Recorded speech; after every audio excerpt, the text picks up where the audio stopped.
I never thought a random TikTok comment would lead me down the darkest rabbit hole of my investigative career. At 2:47 a.m. on March 15, 2024, user at MidnightWatcher473 posted 8 words that would crack open a case that had haunted 3 states for 15 years. That girl looks exactly like my missing sister. What started as casual social media scrolling became an obsession that consumed my next 6 months, revealing a web of corruption, cover-ups, and a truth so disturbing that even seasoned detectives refused to speak on record. The girl in that viral TikTok video wasn't just anyone, she was supposed to be dead. The Blackwood County disappearance of 16-year-old Lenora Blythe in October 2009 should have been straightforward. Honor student, no enemies, stable family, the kind of case that usually resolves within 48 hours. But Lenora vanished on her way home from her part-time job at the local veterinary clinic, leaving behind only her bicycle found 3 miles away in Devil's Hollow, a notorious section of dense woodland that locals had whispered about for generations. Detective Ray Madison, who led the initial investigation, told me that something felt wrong from day one. The bike was positioned too perfectly, like someone wanted us to find it there. But we followed protocol, searched the woods for 2 weeks, found nothing. What Detective Madison didn't tell me until our third interview was that he'd received an anonymous tip the night Lenora disappeared, a tip that was mysteriously lost from the case files. That tip would prove to be the key to everything. Devil's Hollow earned its name long before Lenora Blythe disappeared. Local historian Margaret Torres explained to me that the 847-acre tract of old-growth forest had been the site of at least 12 unsolved disappearances dating back to 1892.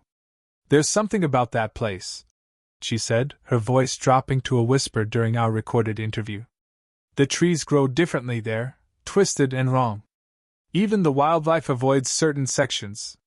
But what Torres didn't know, what no one knew until I started digging, was that Devil's Hollow sat directly above one of the largest natural cave systems in the Midwest, a labyrinthine network that stretched for over 40 miles underground. Environmental scientist Dr. James Crawford had been studying the area for 2 decades when Lenora disappeared. His geological surveys revealed something that would make my blood run cold: the cave system wasn't entirely natural. Dr. Crawford's research, buried in academic journals that no one bothered to read, showed clear evidence of artificial expansion in the cave network. Someone had been systematically enlarging certain chambers over decades, possibly longer. The tool marks were unmistakable. Crawford told me during our clandestine meeting at a truck stop 60 miles from Blackwood County. But when I tried to report it to local authorities, I was told to focus on my academic work and leave law enforcement to the professionals. Crawford's hands shook as he showed me photographs of the cave modifications, smooth walls that nature could never have created, drainage systems that defied explanation. But the most chilling discovery was yet to come. In Chamber 7, the deepest accessible part of the network, Crawford had found something that made him pack up his research and leave the county within a week. He'd found fresh tire tracks in the ancient sediment, dated to just days before Lenora Blythe disappeared. Lenora's last day alive started like any other. Her supervisor at Blackwood Veterinary Clinic, Dr. Emily Hartwell, remembered Lenora staying late to help with an emergency surgery on a dog hit by a car. "She had such gentle hands," Dr. Hartwell recalled, tears forming as she spoke. "That dog survived because Lenora refused to give up on him." But there was something Dr. Hartwell hadn't told police in 2009, something that had been eating at her for 15 years. Lenora had mentioned seeing the same blue pickup truck parked across from the clinic for 3 consecutive days. When Lenora asked about it, Dr. Hartwell had dismissed it as probably belonging to a construction worker. "I should have taken her seriously," she whispered. "I should have walked her to her bike that night." That blue pickup would become central to everything, but not in the way anyone expected. The Blythe family's grief was palpable during those first weeks. Lenora's parents, David and Lynn Blythe, had immigrated from Taiwan 15 years earlier, building a successful small business and embracing their American dream. Their daughter was their pride and joy, destined for medical school with a full scholarship already secured. But during my investigation, I discovered that the Blythe family had been keeping a devastating secret, one that may have made Lenora a target. David Blythe had witnessed something 3 months before his daughter's disappearance, something that powerful people wanted forgotten. He'd been working late at his electronics repair shop when he saw County Commissioner Theodore Walsh loading something heavy into the trunk of his car behind the municipal building at 1 a.m. David's security camera had captured the entire incident, but when he reviewed the footage the next morning, the timestamp showed something impossible: Commissioner Walsh loading what appeared to be a body into his trunk, just hours after Walsh had supposedly been giving a speech at a charity gala 40 miles away. I spent weeks trying to verify David Blythe's story, but the security footage had mysteriously disappeared from his system just days after Lenora vanished. However, what I found in the county records was far more disturbing. Commissioner Walsh had been purchasing land around Devil's Hollow through shell companies for over a decade, accumulating nearly 200 acres of the most remote sections. Public records showed the purchases were funded through something called the Rural Development Initiative. But when I tried to trace the money, I hit wall after wall. The initiative didn't exist in any federal database. The bank accounts had been closed. The lawyers who handled the transactions had either died or moved out of state. But there was one thread left to pull: a single invoice buried in the county's digital archives, dated 2 weeks before Lenora's disappearance. It was for specialized excavation equipment, rented to Walsh's shell company for work in undisclosed underground locations. My investigation took a terrifying turn when I started receiving anonymous calls.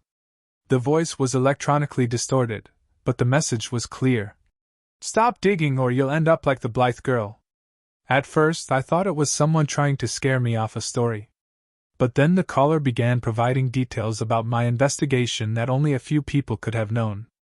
They knew about my interviews with Dr. Crawford, my meeting with Dr. Hartwell, even my late-night visits to the county records office.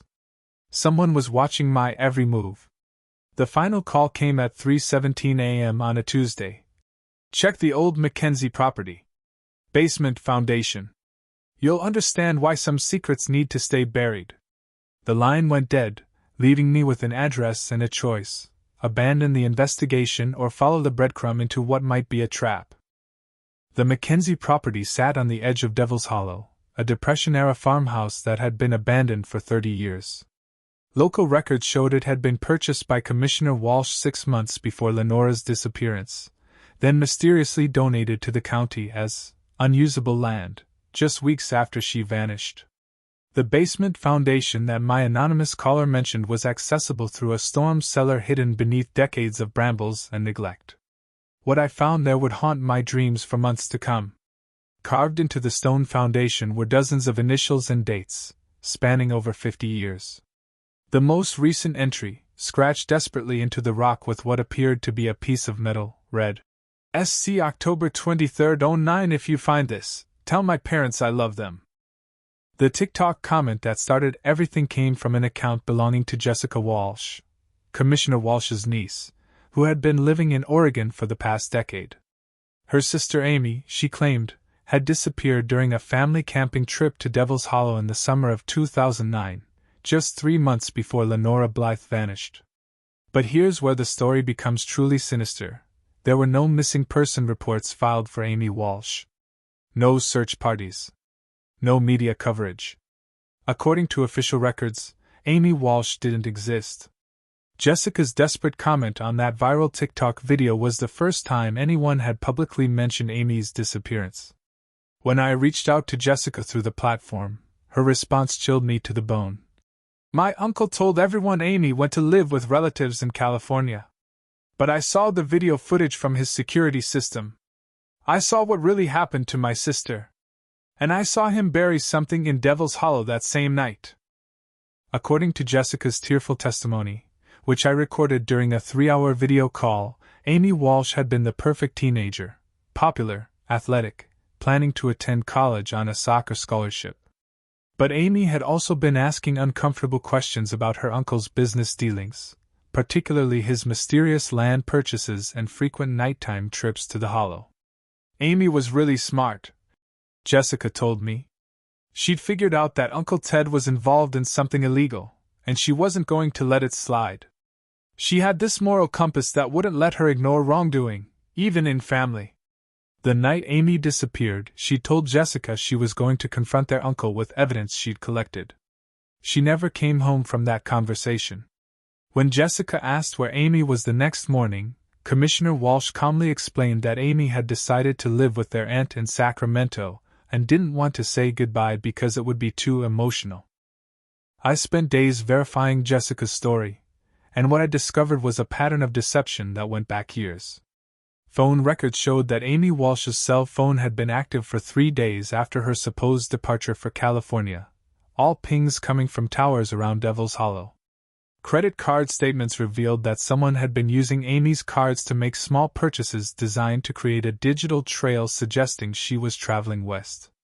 But the most damning evidence was found in Commissioner Walsh's personal financial records, which I obtained through a source who wishes to remain anonymous. Large cash deposits had been made to Walsh's accounts every few months for the past 15 years, always in amounts just below the federal reporting threshold.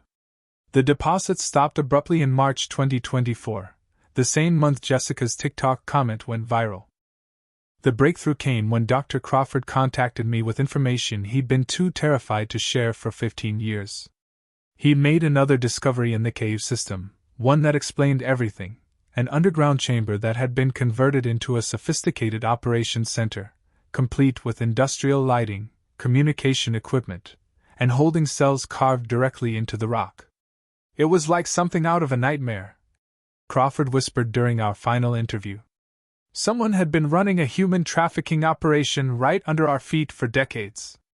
The chamber contained personal belongings from at least 30 different individuals, including Lenora Blythe's veterinary clinic ID badge and Amy Walsh's soccer team jacket. But the most shocking discovery was a detailed ledger documenting transactions, dates, and locations, evidence of a network that stretched across multiple states and involved people in positions of unthinkable trust and authority. When I finally presented my evidence to federal authorities, the response was swift and devastating. Commissioner Walsh was arrested at his home on March 28, 2024, but not before attempting to destroy computer hard drives and financial records. FBI raids on properties associated with his shell companies uncovered evidence of a trafficking network that had been operating for over 2 decades. The underground chambers in Devil's Hollow contained DNA evidence from dozens of victims, including Lenora Blythe and Amy Walsh. But the investigation revealed something even more horrifying: Walsh hadn't been working alone. The network included law enforcement officials, judges, and prominent business leaders across 3 states, all connected by their use of the cave system as a way station for their horrific crimes. Commissioner Walsh's arrest should have been the end of the story, but it was actually just the beginning of an even darker revelation. During his interrogation, Walsh made a deal with federal prosecutors that would expose the true scope of the conspiracy. He revealed that the trafficking network had been established in the 1980s by a group of powerful men who called themselves the Hollow Society. They had specifically chosen Devil's Hollow because of its isolated location and natural cave system, but also because of something else, something that would make rational people question their sanity. Walsh claimed that the Hollow had been used for similar purposes for over a century, and that they had simply modernized an operation that had been running since the late 1800s. His confession led investigators to a horrifying discovery. Beneath the known cave system lay another level, much older, containing evidence of ritualistic activities and human remains dating back generations. Historical records I uncovered in Dusty County archives supported Walsh's impossible claims. Disappearances in the Devil's Hollow area had been documented as far back as 1892, always following the same pattern: young people vanishing without a trace, searches called off prematurely, and families quietly leaving town shortly afterward. A journal belonging to a frontier doctor named Ezekiel Blackwood, dated 1896, contained entries that made my hands shake as I read them. The men from the Hollow came again last night, seeking another for their ceremonies. I fear what dwells beneath those twisted trees, but I am bound by oath to treat their wounded and ask no questions.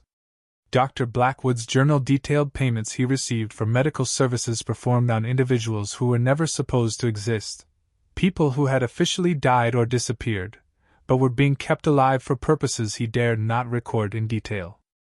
The FBI's excavation of Devil's Hollow became the largest crime scene investigation in the state's history. Over the course of 6 months, agents recovered remains belonging to 43 individuals, dating from the 1990s to as recently as 2023. Lenora Blythe and Amy Walsh were among the victims, but they were far from the first or last.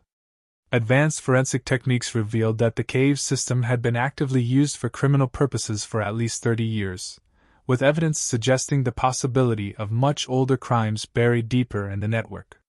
But the most shocking discovery came when agents exploring the deepest chamber found something that defied explanation: a meticulously maintained archive of documents, photographs, and recordings that documented every crime committed by the Hollow Society over 3 decades. The archive contained insurance policies, detailed records that society members had kept to protect themselves from each other, but which became the key to unraveling the entire network. Video recordings showed not just Commissioner Walsh, but judges, police chiefs, business leaders, and even a former state senator participating in auctions where human beings were bought and sold like livestock. The recordings revealed the true horror of what had been happening in Devil's Hollow. It wasn't just a trafficking operation, it was a marketplace where the wealthy and powerful could indulge their darkest fantasies without consequence. Lenora Blythe had been targeted not just because her father had witnessed Walsh's activities, but because she fit the specific physical profile requested by a particular client, a judge who had been protecting the operation for years. Jessica Walsh's courage in posting that TikTok comment saved lives. FBI agents discovered that the network was still active, with new victims being held in facilities across 3 states. Her identification of the girl in the viral video, who turned out to be Lenora Blythe, alive but severely traumatized after 15 years of captivity, led to rescue operations that freed 12 survivors, including women who had been missing for over a decade. "I never thought a random comment would lead to this," Jessica told me during our final interview. "I was just trying to find my sister, but I ended up finding so much more." Amy Walsh's remains were among those recovered from the deepest chamber, along with evidence that she had fought her captors until the very end, leaving behind scratched messages that helped investigators identify other victims. Detective Ray Madison, now retired and battling cancer, agreed to one final interview about the case that had haunted him for 15 years. The anonymous tip he'd received the night Lenora disappeared had come from someone inside the network, someone who had tried to save her but failed. "The caller told me exactly where to find her, but when I got there, she was already gone," Madison revealed, his voice breaking. "They'd moved her just hours before we arrived. I've carried that guilt for 15 years, wondering if I could have moved faster, searched harder." The caller, Madison now knew, had been Dr. Blackwood's great-grandson, who had inherited both his ancestors' journal and his burden of keeping terrible secrets. He'd been trying to expose the network for years, but his position as the county coroner made him too valuable to eliminate, and too watched to act directly. The Hollow Society trials became a media sensation, with convictions spanning from local officials to federal judges. Commissioner Walsh received life in prison without parole, but his cooperation led to the dismantling of similar networks in 4 other states. The investigation ultimately resulted in 47 arrests, including 3 sitting judges, 2 police chiefs, and a sitting member of Congress. But perhaps the most important outcome was the rescue of survivors who had been given up for dead by their families years or even decades earlier. Lenora Blythe, now 31, has undergone extensive therapy and has chosen to remain out of the public eye, but her parents released a statement through their attorney. "We never stopped believing she was alive, and we are grateful to everyone who refused to let her be forgotten." Devil's Hollow remains sealed as a federal crime scene, its cave system mapped and documented but forever changed by what was discovered there. Environmental scientist Dr. Crawford returned to complete his geological survey, finding that the natural beauty of the area had been forever tainted by human evil. "The trees still grow twisted," he told me during our final conversation. But now I know it wasn't because of something supernatural. It was because of the very human monsters who used this place for their crimes. The state has proposed turning the area into a memorial park for the victims, but local residents have largely opposed the idea, preferring to let the hollow return to nature and be forgotten by history. The viral TikTok video that started everything has been viewed over 50 million times, with Jessica Walsh's comment pinned at the top and thousands of replies from people sharing their own stories of missing loved ones. The platform has since implemented new features to help connect families with missing persons cases, and Jessica has become an advocate for using social media in criminal investigations. Technology can be a force for good, she reflected during our last conversation. A single comment, posted in desperation at 2 in the morning, brought down a network of evil that had operated in darkness for decades. As I finish writing this investigation, I'm left with disturbing questions that may never be answered. The Hollow Society's archive contained references to other locations, other networks, and other powerful people who remain unidentified. Federal investigators have assured me that the investigation continues, but I can't shake the feeling that what we uncovered in Devil's Hollow was just one branch of something much larger and more horrifying. How many other remote locations hide similar secrets? How many other families are still searching for answers?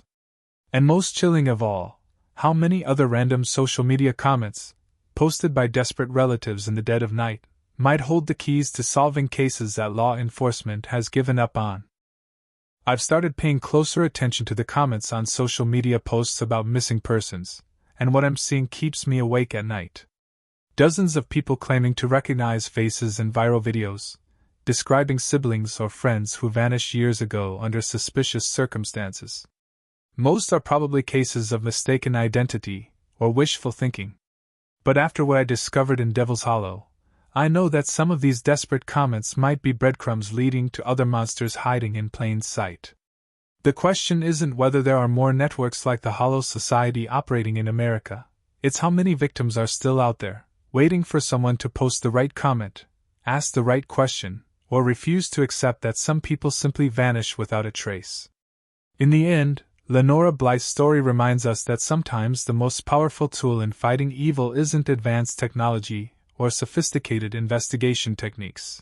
It's simply refusing to forget, refusing to move on, and refusing to let the darkness win. A single TikTok comment, 8 words typed in desperation, brought justice to 43 victims and exposed a network of evil that had operated with impunity for decades. It makes you wonder, what other secrets might be hiding in the comments section, waiting for someone brave enough or desperate enough to connect the dots. The investigation into the Hollow Society continues. If you have any information about similar networks or missing persons cases that might be connected, federal authorities urge you to come forward. Sometimes the smallest detail, the most random connection, or the most unlikely comment can be the key that unlocks years of injustice and brings victims home to their families. In Devil's Hollow, the twisted trees have begun to grow straight again, as if nature itself is healing from the human evil that poisoned that sacred ground for so long. But the scars remain, and the questions linger. How many other places like Devil's Hollow exist? How many other families are still searching? And how many monsters are still hiding behind badges, robes, and positions of trust, waiting for their networks to be exposed by the next desperate comment from someone who refuses to give up hope?